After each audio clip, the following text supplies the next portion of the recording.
press the and.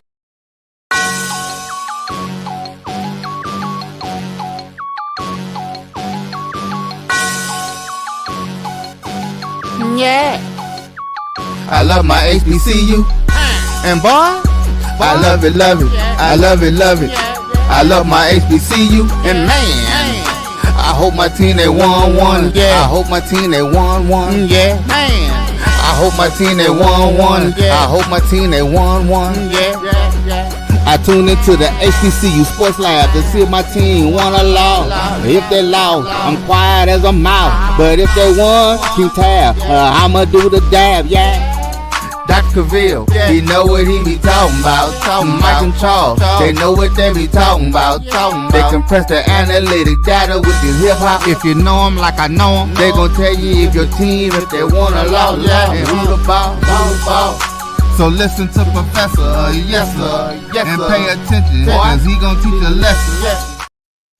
This is Dr. Cavil with Inside the HBCU Sports Lab. Make sure I get my full hair in here in the screen here, get you a little more of that. Welcome to episode 677 of Inside the HBCU Sports Lab. With that, that's Dr. Cavil's Inside the HBCU Sports Lab with Mike Washington, Charles Bishop. And again, welcome to episode 677 of Inside the HBCU Sports Lab radio show and podcast, the show that is covering the sporting HBCU dash for all things HBCU sports for institutions large and small, from the NEIA to the NCAA. We share insights and information on HBCU sports culture, HBCU athletic aesthetics to facilitate the story of HBCU athletic programs in the business of HBCU sports. Quite simply, we call it HBCU sports pedagogy. I'm your host, Dr. Kenyatta Cavil, along with my co-host, Mike Washington, Charles Bishop. Mike Washington is still out on assignment, so we have none other than A.D. Drew, giving you a show to close the week for show 677. We're filming from our home studios and sending a signal live, KCWH 1230 AM studios with the Texas Radio Hall of Famer, multi-Hall of Famer Ralph Cooper in the beautiful home of Texas Southern University from Houston, Texas. Well, right about now, we need a boat or two, certainly maybe a canoe, to get us around the city as it continues to rain throughout the summer. Not quite used to this, but it's hot one minute and it's raining the next, humid the other. In Houston, we are used to that. With that being said, let me bring on my other co-host, which is Charles Bishop and A.D. Drew, and get things started with them as we start to ask them how their day is going. Let me say today's episode of Inside the HBCU Sports Lab is sponsored by THG Agency. THG Agency is a company that provides educational consulting and data analytics. With that being said, let me say to you, Drew, how are you doing today? I'm doing fine, Dr. Cavil and Charles.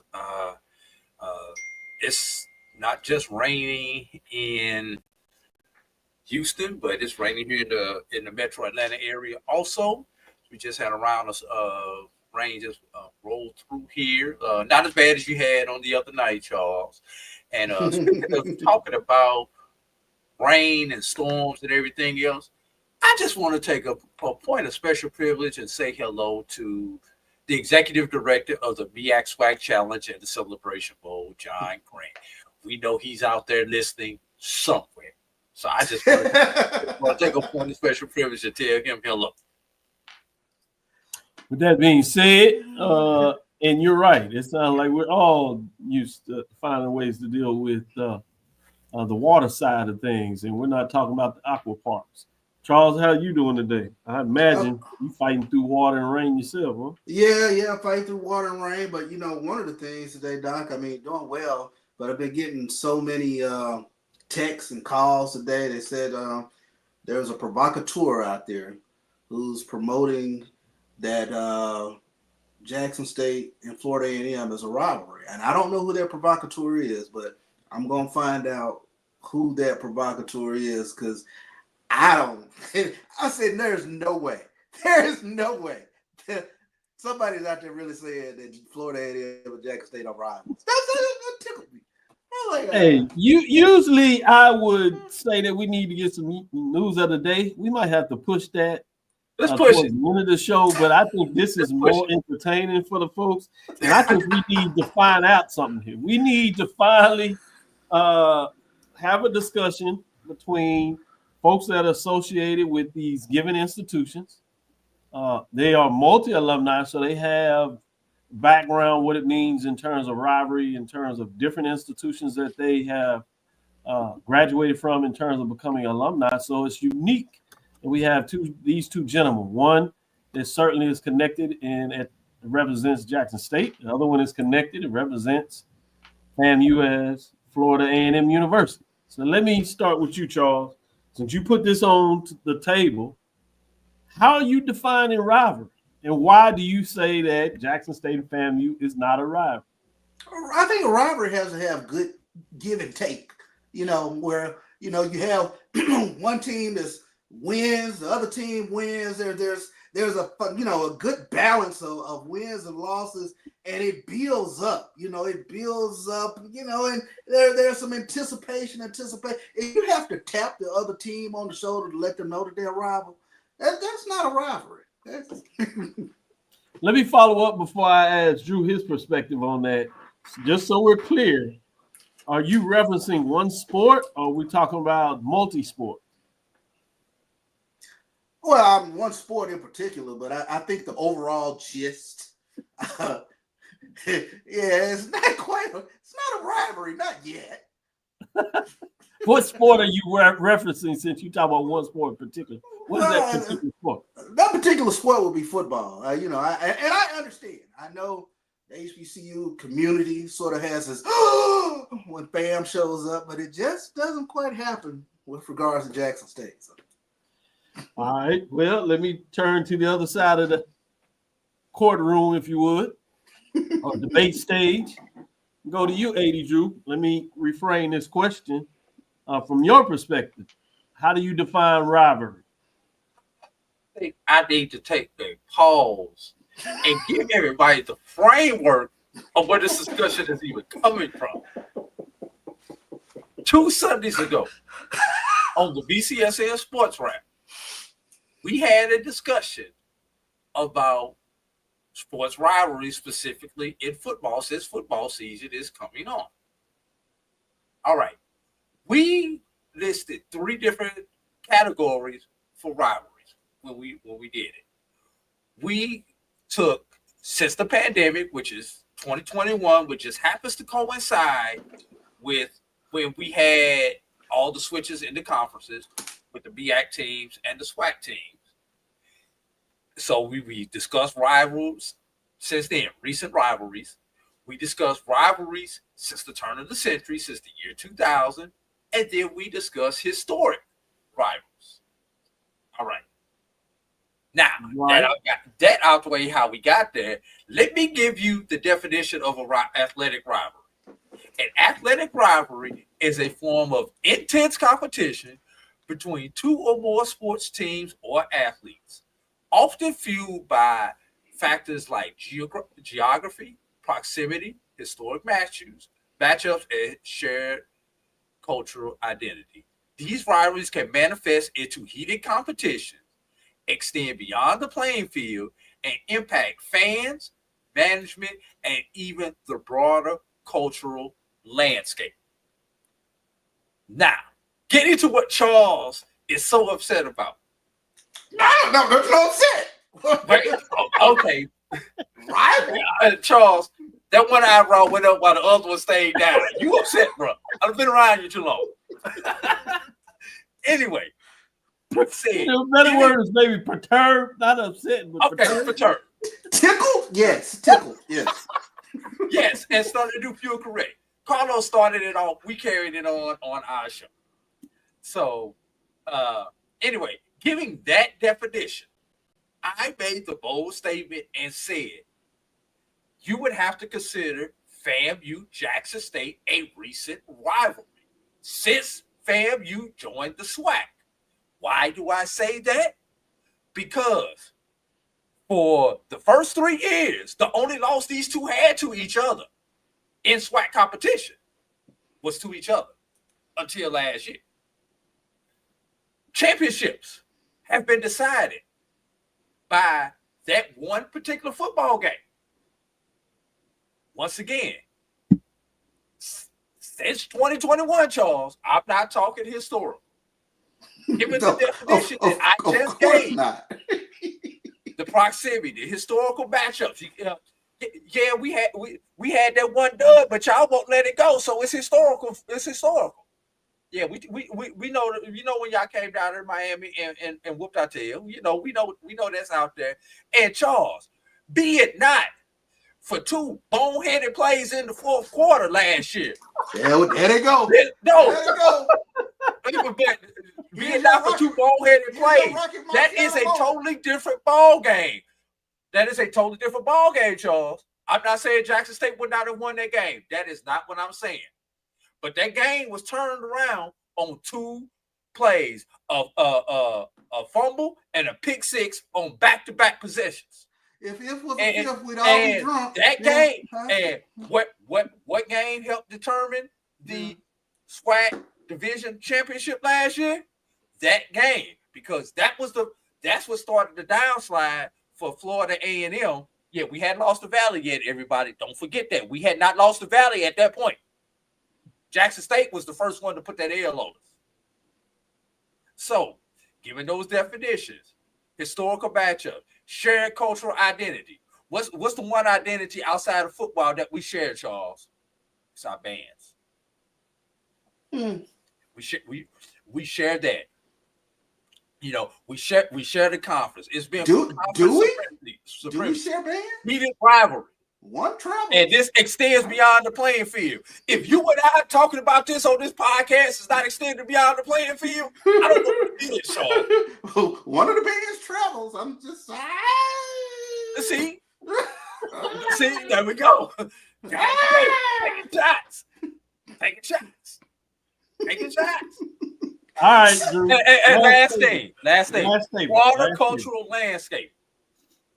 If there's one thing that will get a debate, no matter who it is in HBCU culture, there are two things, and y'all on both ends of it.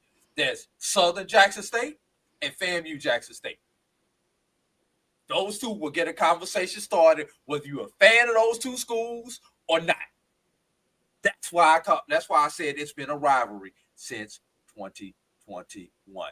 I am dropping my mic now. Yeah, as the professor of record that is reviewing this debate, I think, Charles, you made a very good argument. Drew, the framework, how you set up the argument is truly important. But I am interested in the fact that it's very intriguing to me in terms of when you start to argue. Just the last 5 years? Or does it go beyond that when you talk about Charles in what happened before the SWAC? Or do you go all the way back to the legendary time in 1978-79 when they played in the semifinals of the first FCS, at that time, 1AA championship? Well, FAMU went to Jackson and edged out FAMU and ultimately won the championship. Do we take it back? Keep going back. 61, 62. Or do you go back? I was going to say to the Orange Blossom years that decided national championship after you had conference champions face off out of the SWAC, Midwestern Conference before that. In those days, SIC at the time for FAMU, multiple, so this splits multiple conferences in different ways. So I will say this. I render my judgment that just because one side does not want it to be a rival, the fact that this goes off into tangents, interrupts the inside the HBCU sports lab to make sure clarity is provided, since I have posters that shun one side and the other, I declare by any definition of the word, this is certainly a rivalry because y'all just can't get enough talking about it, whether you're talking about whether it is or not. Therefore, by any definition, anybody that looks at this stuff, when you have two fan bases that can't stand each other, I don't care what the record is in whatever sports, by that definition, it is a rivalry. It may not be Jackson State's number one rivalry. It may not be FAMU's one rivalry. But I tell you, anybody else outside of you all two that looks at this understands, by definition, this is a rivalry. Case dismissed. The show will continue. We'll take our first break and come back on the other side.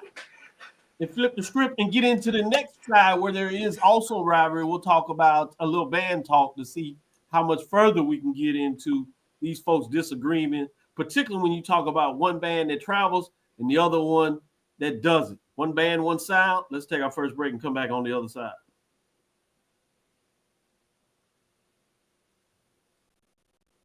Football fans, HBCU football is back in the ATL with the Cricket MEAC SWAC Challenge Kickoff. Representing the MEAC, North Carolina Central, and representing the SWAC, Southern Eagles, Jaguars, the Marching Sound Machine, the Human Jukebox. The kickoff trophy is up for grabs, and bragging rights are on the line. The rivalry is real. Bring the family and join us pre-game for the fun-filled Coca-Cola fan experience, including band jamborees, food, activations, and fellowship. For tickets and information, visit MEACSWACChallenge.com.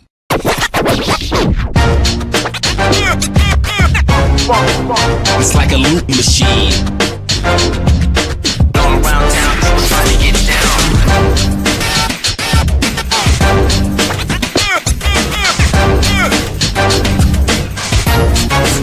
It's like a loop machine.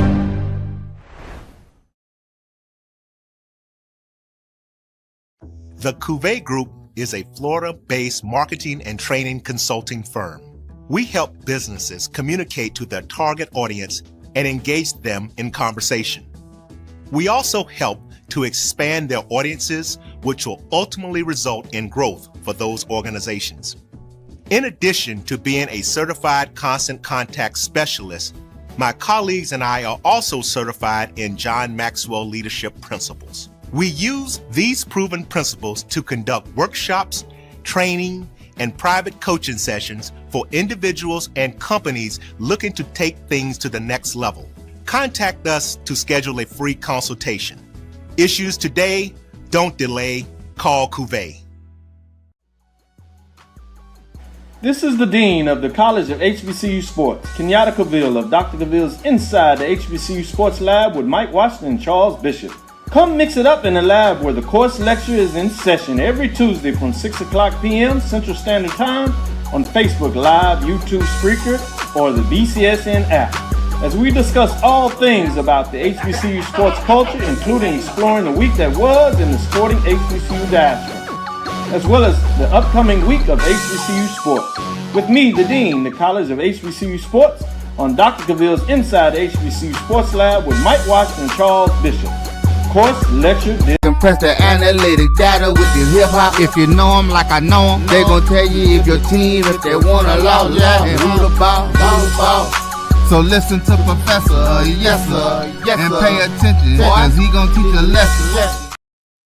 This is Dr. Cavil with Inside the HBCU Sports Lab. As we get into this, talk a little bit about this band talk. We'll look at bringing Mr. Wesby in. That is James J. Dub. J. Dub told me about the J. Dub part. Is that new, old? How does that work? Oh, that started in college, right, Chuck B? It started in college, yeah. Yeah. Oh, Dub.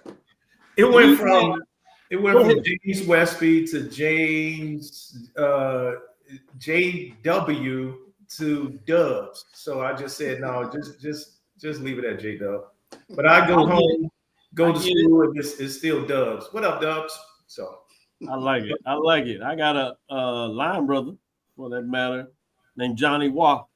Yeah, we call him J Dub, as you'd imagine. Yep. So I just hadn't had the opportunity to use that vacuum. I usually use Brother Wesby, but as we have become more as a team and learn each other, I'll start saying J Dub. Make sure that I become part of the family. Welcome back to the house. It's good to be back, man. It's great to see you again. Coach Charles and I, we just saw each other a couple of weeks ago.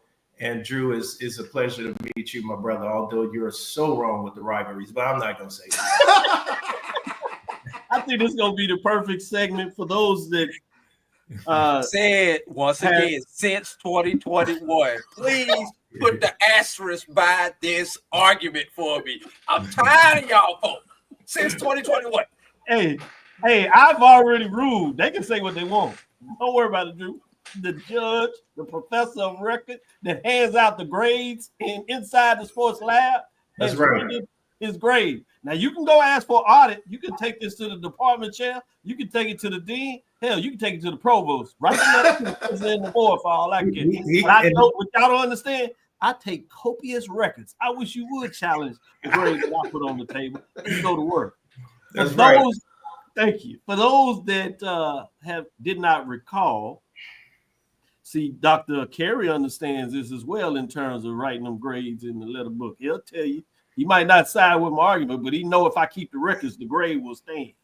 With that being said, for those that don't recall, Brother Wesby has been on the show before. He is a former drum major. I don't know if former is the correct way to say that. Once a drum major, always a drum major in terms of the great band. I will say that. Sonic Boom of the South there at Jackson State University, the Jackson State, as they like to say around those parts. And he's always provided us with some information on the band for those that are in another vernacular talk about the band heads that often we just are not aware of. So it's always a pleasure to bring you on because this is where you get to educate not just us, but other folks and have a discussion from the band. And so since we're getting ready in this opportunity to talk about in July, the SWAC football media days, I've always said that we should have a SWAC band, a marching band. That's like a lot of folks talk about the marching sport media day. And I've had some folks that have kind of jumped on that. And for the classics you've seen in some areas, State Fair Classic, even in the case recently with the MEAC SWAC Challenge, with John Grant, some of those folks have kind of listened to me and talked about the fact that they've brought in the drum majors to really look at what we do for our classics. So this is an opportunity to go down there. G Boom, one of your fellow drum majors of the SWAC historically. Yeah, I just saw him pop up. Yeah, so just wanted to give you a little opening banter. So let me start this before I pass it around and get into some further questions. Talk a little bit about summer practice as you start preparing for what we know as the HBCU marching sport season, marching bands. We often look at summer practice for the football team. We've heard over the period of times that they would bring back part of the team. A lot of folks have now pushed to make sure they can bring more folks into school. How does that work on the marching side? What is your experience preparing band in summer school? What does that look like? Who comes in from your school? There are phases in summer camp. One, director must make sure that upcoming freshmen transition seamlessly from high school to college world. And that's why you'll see a separation, or I can speak to Jackson State. You'll see a separation in weeks. You'll have the freshmen to come in the first 2 weeks, typically around July or August timeframe, depending upon what do they have going on for like August or September. Then you'll have the upcoming upperclassmen to come. Now, the section leaders will join the freshmen, of course, so they all have to come a little early, but this is the time that everybody gather up to see what do we have, what kind of freshmen do we have coming in, how can they blend to what we have right now, and they get them, they break everything down to the point that they're going over basic things, and they're actually gradually going up these steps to the point that they're saying now you're finally at that chance that you can play amongst us, amongst the veterans. So that takes time. You're talking about calisthenics exercising. You're talking about because that is huge. You're going from high school transition now. All of a sudden, you don't have the wind to be, coming in a stadium and it's nonstop from point A, getting off the bus to leaving and getting back on the bus. You always you got to have that breathing mechanism, and you have to work with it. So it starts with like getting up 5 o'clock in the morning. You're doing some exercise for a good, hour, just like the football team. You eat, then you practice, and you eat again, and you practice and practice and practice. And that's for a good hardcore 2 weeks. And it's all about being together. And then when you morph the upperclassmen, we're looking like a one band, one sound. And even then, when you're morphing against that, it does take another month to even have that feel, that really good sound that the directors are looking for. So that's what you got in the summer camp. It's all about a seamless transition for the freshmen and bringing the upperclassmen so they can actually reconnect with one another and get that full sound that the directors are looking for. And this is good stuff. I'll ask one more question before I allow them to follow up. We'll probably take a break and ask you to stay over so we can provide 2 segments to really get into some dialogue and let both Charles and Drew provide you with their question. Sure. I want to take it off of the band members. I want to take it to the band director or the composers, maybe more specifically. What is your experience of in terms of when does it start in terms of choreographing for the season? Mm-hmm. I understand that obviously freshmen, there are some band things that are true to whatever prospective bands across of it. Some of it simply is obviously the fight song. And then there's some traditional songs that schools have that have become legendary status. But there's also the newer, more local popular. Who writes those new songs? And when does that process begin from a band directorship or the other folks associated with the band director? Who does that? When does that start? And how do they start to inculcate that into the freshmen? And then as they move into the entire band, what does that look like? Yeah, I mean, let's take it, if I can make an analogy as basketball, NBA, you have, for an example, let's take your guy in the Bulls. He had the triangle, what they call the Tex Winners. They had the triangle offense. The triangle offense. So, you're not searching for band people to just come and join the band. You're actually looking for people to come in and, adopt to this triangle offense. The director already have in their mind what this band should look like, what it should sound like, and what do I see at the end of the year where the results of me thinking about this. It starts actually, to be honest, I say around winter going into spring. And you have a choice. You have a choice to continue that some bands stop after the football unless they have a few parades. I've seen bands just continuously doing things. For an example, Jackson State had this rock session.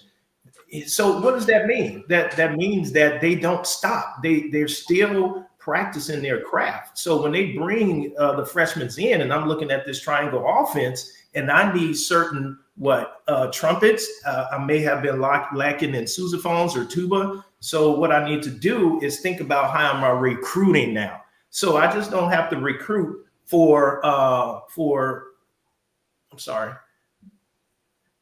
So I don't have to recruit. I'm sorry. Somebody was coming in. I'm sorry. So I don't have to recruit for trumpets if trumpets were the my heavy hitters. But I'm sitting here thinking about, okay, who was lacking? I may need the percussion. So I'm recruiting out there for the percussion so they can fit in this whole conglomerate of what I'm looking at. So the directors and the arrangers already starting what the season is going to look like. What are the themes are we going to capitalize on? Not only that, what society is actually going through right now. With all the things that we're going through, that's themes. That's things that we can capitalize on. There may be, R&B singer that just passed away. So they know a show has to get into, recognizing that person. So I'm already thinking of songs I need to write, arrangements I need to go ahead and create. And I need to figure out how can I arrange this and what pieces do I need in the off season to make sure when I'm recruiting and I'm trading and I'm NILing, that I have all these people together to come together and make this one band, one sound. Man, it's fascinating. Appreciate you sharing that. We'll take our next break. Come back on the other side. I'll share the mic and let Charles and Drew get in here and ask some follow-up questions, because you're going to school today, as I said, and we will have a test, at least a quiz after this as well. Let's take our next break and come back on the other side. Sure deal.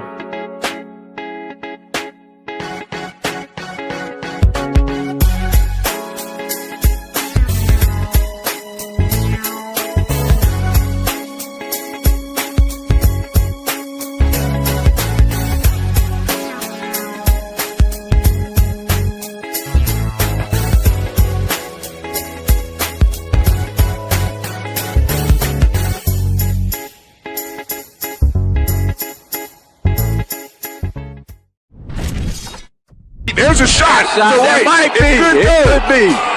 Right field. Grand slam. What a shot. That's how you get hot, young fella. Thank you guys for what you do for HBCU athletics. This is a fantastic avenue for all of us. This is our ESPN, so we love what you guys do, and all you guys at BCSN. We really appreciate what it is that you guys do for us. The human voice has always connected audiences with experiences. Major brands all across America have trusted Kever's voice time and time again. Conversational, powerhouse, intelligent, and sincere. That's the voice you need for your creative marketing process.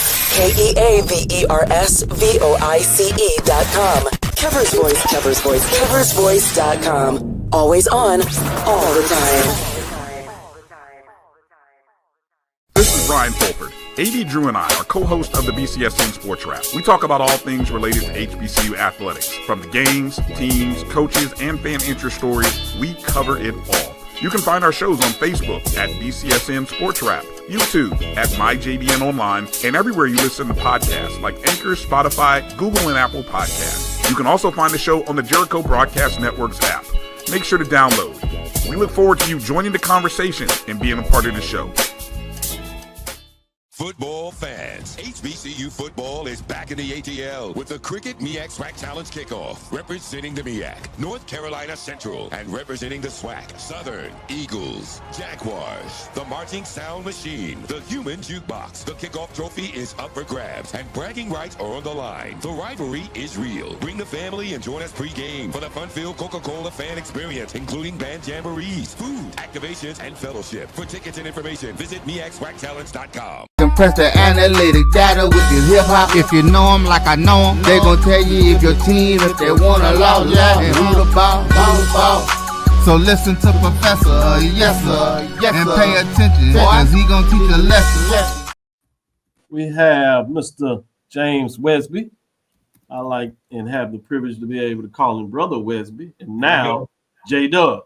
With that being said, let me let Charles follow up with a question.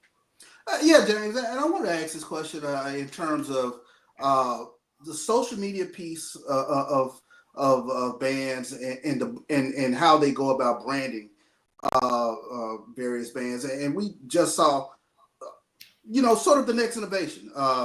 Garrett Anderson, Human Jukebox Media. They've won an Emmy now, and I'm very curious in terms of that presentation piece when you have the band media, how much that sort of carries the momentum of this of a band being out front of their audience, and how important that aspect of it is going forward.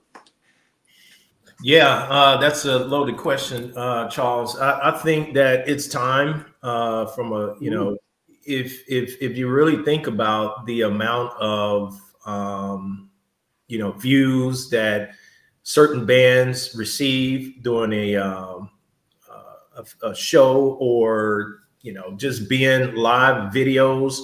This is, it's huge. And I always say, from a branding standpoint, I think it's time for us to look at avenues for bands to draw some income from it. I don't know what it may look like. And I'm not the one to determine that, but if you really think about it, these, we need scholarships as well, and I think that there are certain bands out there that has proven themselves over and over again that they are top tier, that I think they need to probably do a trial and error and see what that looks like as it relates to, social media presence, branding, monetizing their content. Yeah, monetizing the content, and it's hard because the thing about it is that who regulates that? I don't know. I mean, I don't understand. But I'm not sitting here because we have several production companies that we need, and I am not. It's a catch-22, and I'm 50-50 with it because these guys have done a great job of providing us with content, videos, so we can see these bands on a day-to-day basis. But you're talking about Florida A&M, who deep in history, historical bands, Southern, Jackson State, Texas Southern, Prairie View, these top Tennessee State, Alabama State, these people, they work hard, man. And I think we just need to capitalize on that as well. When I was in the band, our 5 o'clock drumming just had to be there for, the first person to come in. And from there, we didn't finish till 11 or 12 o'clock, so what happens? Some people didn't get scholarships. I was fortunate to have, but other people who had to do the same thing, what are we doing to help monetizing that based upon the amount of views, millions of views? I don't see anybody on Facebook that have millions of views and don't get paid for it. I don't know. That's just me. So I think that's where we should be going and looking at it in a unique way. But I'm not the person to come in and just try to regulate it. It's just 50-50, just something that we need to think about when it comes to social media and branding. I think you bring up excellent points. You're going to make me go back into that consulting hat. And I have some ideas that immediately came to mind in terms of how you can monetize it, where you take some framework of current ways that other media components of branding it. But I don't want to put it on the air. We've had folks now kind of sharing the content in such a way. So I'm going to reach out directly to some of the more open band directors of what that looks like. And for that matter, in some partnership with some athletic directors that I work with that can provide some ways that this could potentially be monetized, and at least look at the talking about them considering it. With that being said, let me hold off any longer about that. Pass the mic to Drew. Go ahead with your follow-up question. Uh-oh. You muted there. Can y'all hear me? Yes, got you now. Okay. Let it roll. All right. I'm gonna ask my question from a different framework. And I've always been, well, first of all, back when I was a student, I would, just like everybody else, I wanted to see the show at halftime. Then when I was coaching, kind of got away from it because with coaching, you're in the locker room while y'all out there doing y'all thing, 0 quarter, halftime. After the game, we just tried to get up out of there. I kind of missed those years of seeing some of the evolution of the band till I got back out and got into media. And one thing that has always enamored me, both when I was a student, a couple of times I did get to see the band when I was coaching, and even now, it's a show, it's the voice of the band. Excellent. And every school has that distinct voice for their band, and the timing and everything that they say that goes along with you guys' show is usually second to none, no matter which voice that we're talking about at which school. How is that put together? Take me behind the scenes.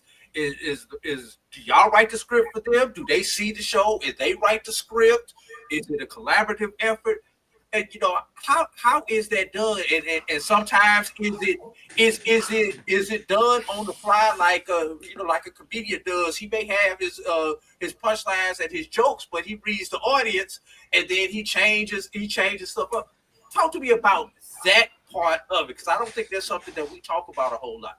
Yeah, we've talked about that a lot, Doug. We've talked about that. Yeah.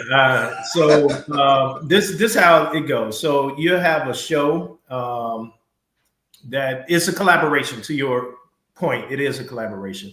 You'll have a show that has been constructed, and probably between Thursday and Friday, you'll have that announcer to come in and go through the show over and over again, where there's somebody like the head drum major or assistant director that's beside the voice and that goes through the actual, reading during the parts, that he can just say, okay, this part, take a break here. I need for you to be on point. I need for you to introduce us 3 seconds before that. We had people to sit down with me. It was the infamous, Dr. James. Yeah. And he was the voice of Jackson State. We have a new guy, and they actually, to be honest, y'all don't know that they try out. The guy who actually, he interviewed the guy who's for Jackson State right now, and I remember that process. I wasn't involved in it, but I remember the process that he had to interview and go over scripts and stuff like that. Some people that I give some shout out to only because I've heard them, not to say people that I didn't, but FAMU, their voice of their band is he's the maverick of all of this. Him and Jimmy James, I'll put him in the same boat. Because when you're introducing the band, these are the things that set us up for success. And it's nothing like somebody saying, ladies and gentlemen, entering the building from the South. It's the sonic boom of the South. It's that voice that gives chills down your spine that says, then all of a sudden, get ready. Whoa, whoa, whoa, whoa. That's timing. And if you don't have the right person doing it in timing, everything is off. It has to be right there to the point. The sonic boom of the South. Whoa, whoa, whoa, whoa, whoa, whoa. It has to move like that. So I remember one show that we had. Unfortunately, Jimmy James was up in age, and it was during the time we had the Tootsie Roll to the left, to the left, to the right. So we have finished the left, and he's to the right, and he's now said to the left, boom. No, we're done with that. To the right, boom. We're done with that move, man. So it also, you have to have somebody that's there on Thursday and Friday. You have a head drum major, typically, that's going over the show with them, or assistant director. And they have to be on point from a timing standpoint, when to introduce, when to stop. And sometimes you have to ad-lib. Let's say, for an example, Southern talks about us. That person got to be ready to say something before the show even starts. Southern, get back on your bus because the boom is here. Something that's ad-libbing that you got to be on point, that you can, just relate to it and do it right off the bat. So, let me jump in real quick, because I don't think. Go ahead, Joe. We've talked about this, James, in terms of, I don't think people understand how important that voice is with regards to the band, because your show could be a great show, but it could fall flat if the right person is not, from a timing perspective, given a great introduction, a nice amount of petty, as we've talked about, there has to be some petty in there. But I mean, that voice, can propel the band, or the show can fall flat. And I think that's, guys like Joe Bullock, thank you, Chuck, at Florida A&M, mentioned Jimmy James. I like Southern's PA guy as well. I don't know his name, but I mean, these guys are masters, I think, at that sweet science of that fine line between introduction of a song, introduction of a group, and a little petty in there as well. So I've always been fascinated about it. Charles, you make a good point, and I'm sorry I didn't bring that up, but that is the point. You got to have somebody that's like the backbone of the voice.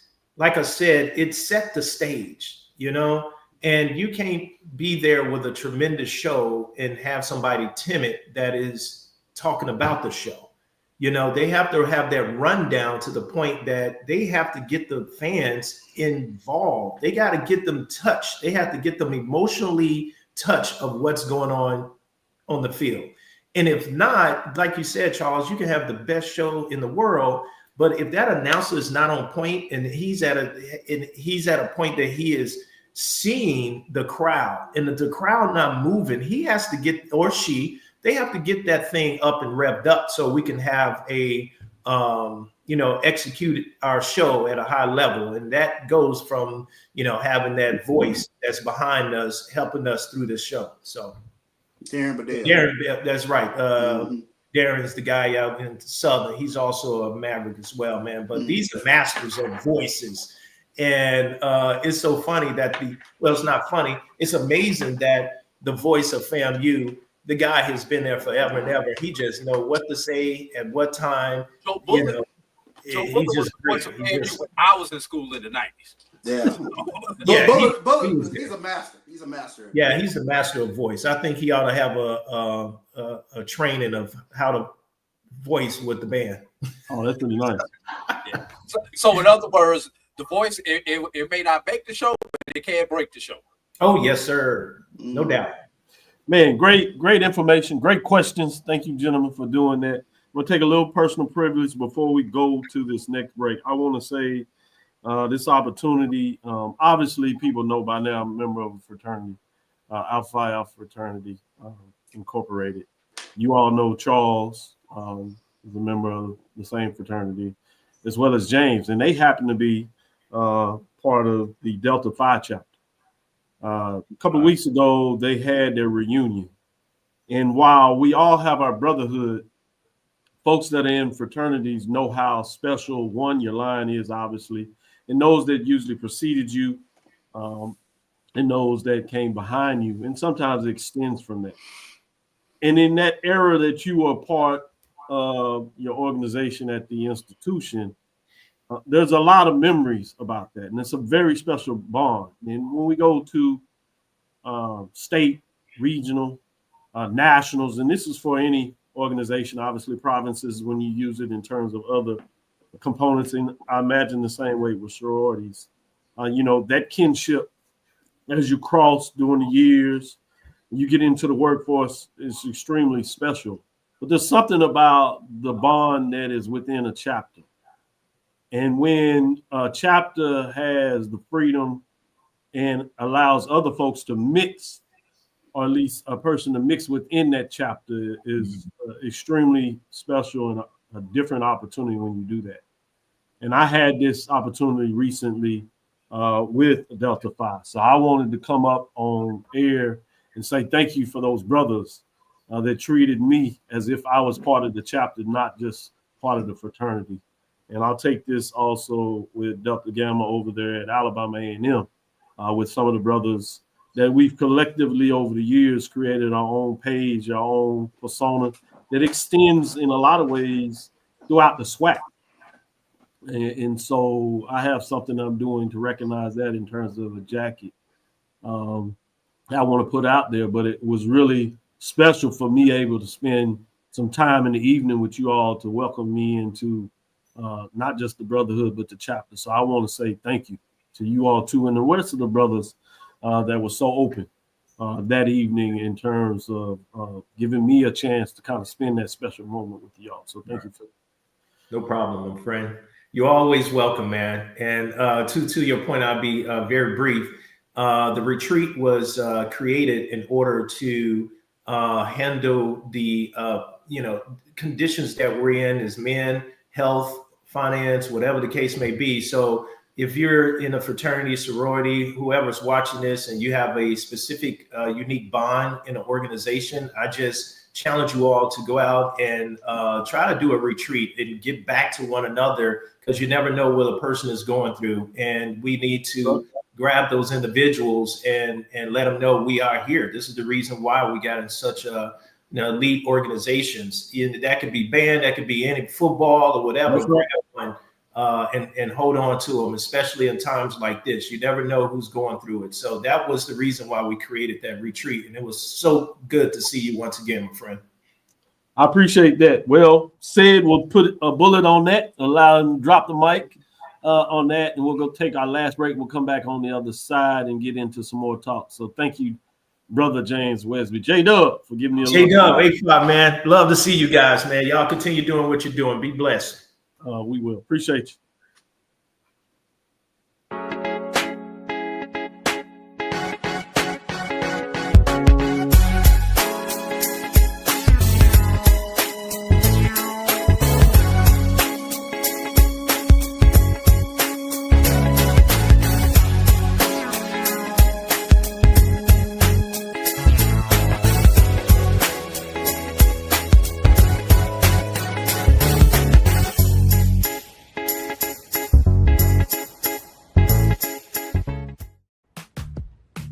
Nope. Nope. Come on, him? Ooh, I like him.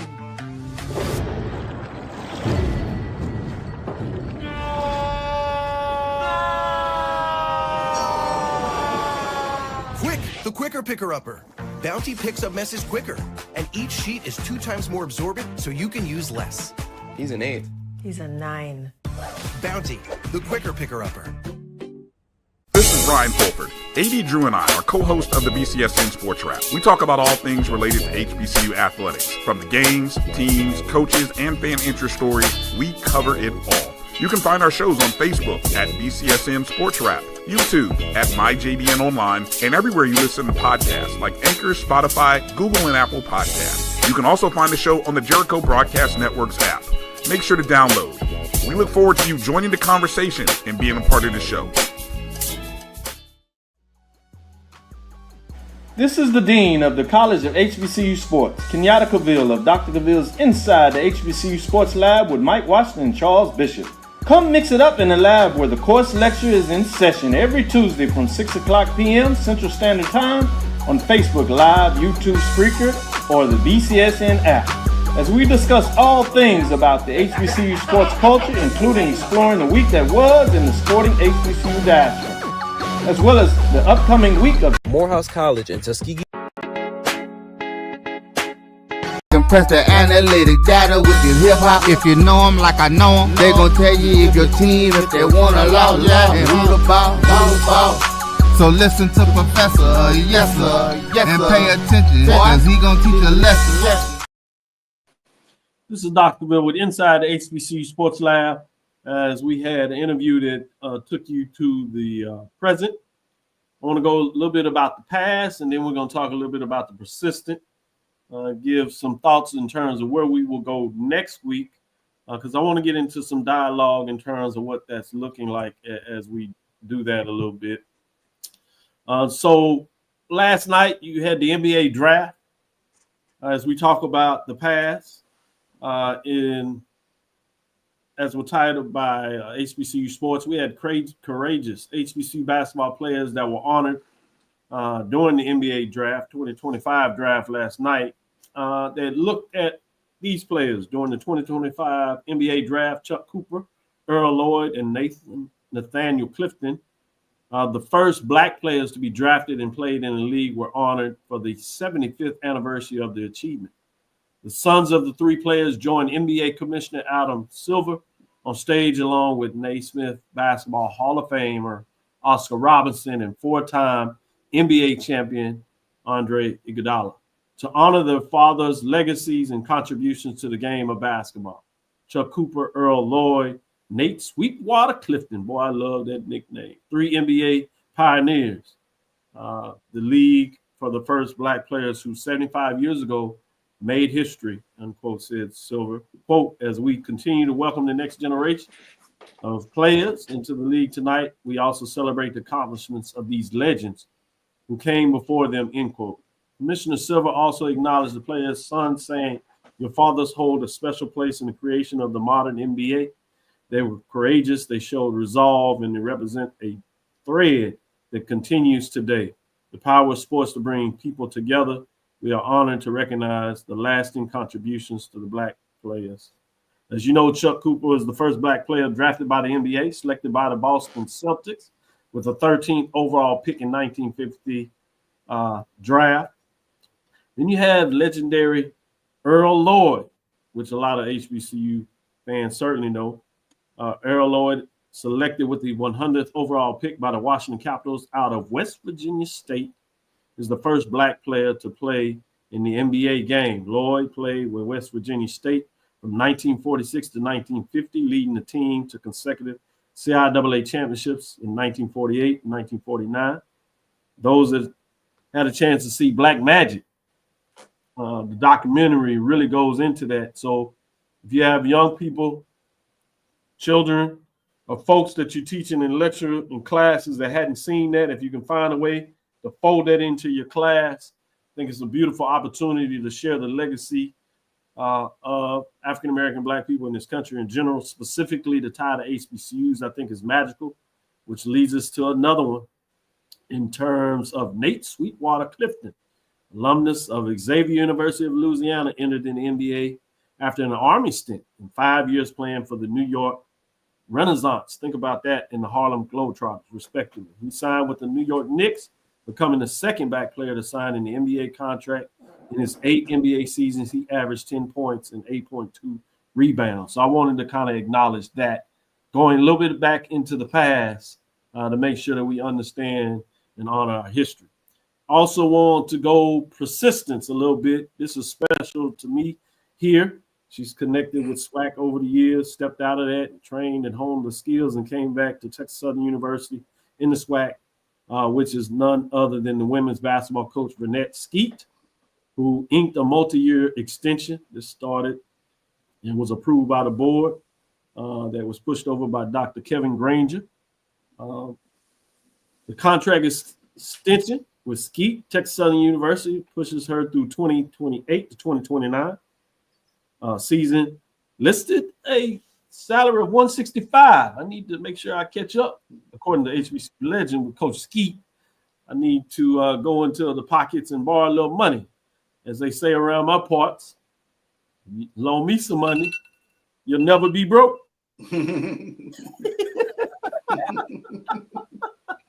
With that being said, quote, "I'm grateful for the faith that President Crawford and my athletic director and the Board of Regents have in me to continue to lead the program and help our young women prosper," end quote. Skeet told the website. Quote, "I'm blessed. It's a blessing, I should say, to see the seeds planted, acknowledged, and encouraged. TSU is a special place. I want to make this university and community proud," end quote. Charles, I know you had a chance to interview, work with Steve in a lot of ways, and so I'm sure that you were excited to see this take place like myself. Drew always acknowledged, being in the SID, understands the importance of how you get this information out and continue to make sure that you recognize coaches on multiple levels. But I wanted to share that a little bit. As we start to bring this to a close, exactly, Chunk Hutton, Renette Skeet deserves an extension, product of the reservation over there at Alcorn State, as we talk about that part of it. As we move forward, there are a couple of things that I'd like us to look at as we push forward and look into next week. That is about the landscape, the business side of this. We won't get into discussing now, but I want this to germinate. A little bit of this talk has been out there. Some of the things are official. Some of these things look like they're coming forward. Some of it is just emerging, and we haven't really had a chance to get out there. But FCS teams can now play the 12 football game. What does it mean for HBCUs? I want to get us to wrap our heads and take a deeper dive and talk a little bit about that over the week.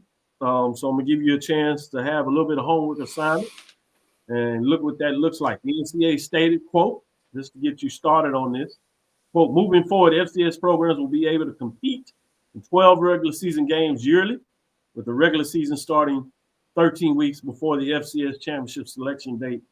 The move provides program greater scheduling flexibility, eliminates the first contest date and exceptions," end quote. So I want to get your thoughts on these couple of areas. What does it mean for the SWAC, obviously? What it means for the MEAC? Different paradigms when you think about the scheduling process of these programs. Do you, as a SWAC with multiple teams, do you extend, as some leagues are talking about, moving from 8 to 9? The contract of the SWAC, in some ways, in one part, is up in terms of extension. What does that look like in terms of how the commissioner and the president's chancellors that are looking at that, how does it affect that kind of decision in terms of maybe putting more games out there, expanding the SWAC such that you can take advantage of the TV side of that? What does that look like? Or do you want to keep it like it is because things are moving forward? How does it affect the MEAC in terms of having 5 conference members? Also, in terms of the independent program, 6 conference members, 5 conference games is what I meant to say. Thank you for that, Drew, to make sure we caught that live. What does it mean for what we call the independent programs? Obviously, part of conferences, which plays full slated games. But what does this mean in terms of their opportunity for non-conference games? How does that affect, and should we push that? What does it mean for money games? What does it mean for conference classes? So different ways that we can look at it. Another one that's interesting when you shift the football to basketball, the NCAA votes to increase basketball schedule to 32-game season beginning in 2026-27. This came out. The move is being done to encourage even more high-profile non-conference games in November, December, January, and February. So what does this mean for the SWAC and the MEAC in terms of what that means? HBCU non-conference opponents. How do we look at that?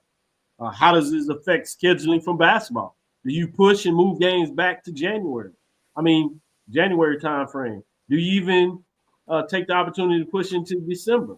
Drew is already shaking his head, so we'll get an explanation, maybe to see why he thinks about that next week. And maybe Charles is on the other side. We'll get a chance to dive into that.